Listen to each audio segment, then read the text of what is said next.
New and in the first 5 minutes tonight, teenagers accuse Atlanta police of conducting humiliating and illegal searches, pulling down their pants, touching their genitals, and even conducting cavity searches in public.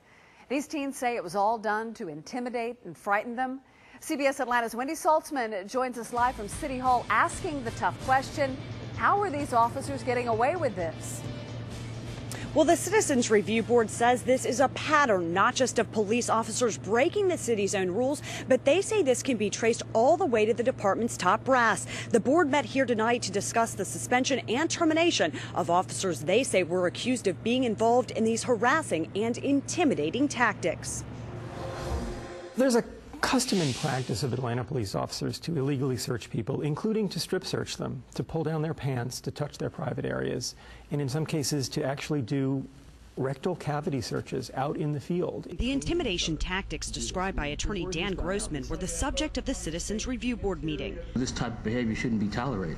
Behavior documented as a pattern, including strip searches, touching genitals, and conducting cavity exams in public and against the city's policy. It is completely illegal and against Atlanta policy for an Atlanta police officer to stick his finger inside someone out in the field.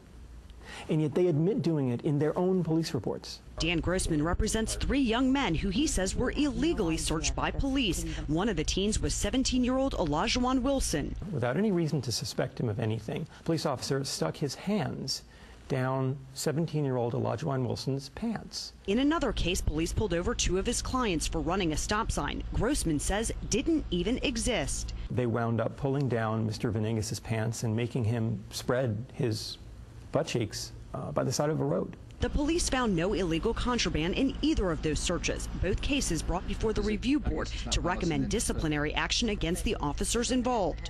I think we should consider termination. The officers were part of the now disbanded Red Dog unit, but Grossman says the problem reaches all the way to the department's top. You should be surprised that Atlanta police officers are doing rectal exams out in the field. It's surprising. It's surprising that Chief George Turner doesn't discipline these guys. Anyone should be surprised by that. I don't know why we as a city have allowed Chief Turner to get away with this. The board has recommended the termination of 2 officers and the suspension of 1 more. Those recommendations will now go to the chief for his action and review. Live in downtown Atlanta, I'm Wendy Saltzman, CBS Atlanta News.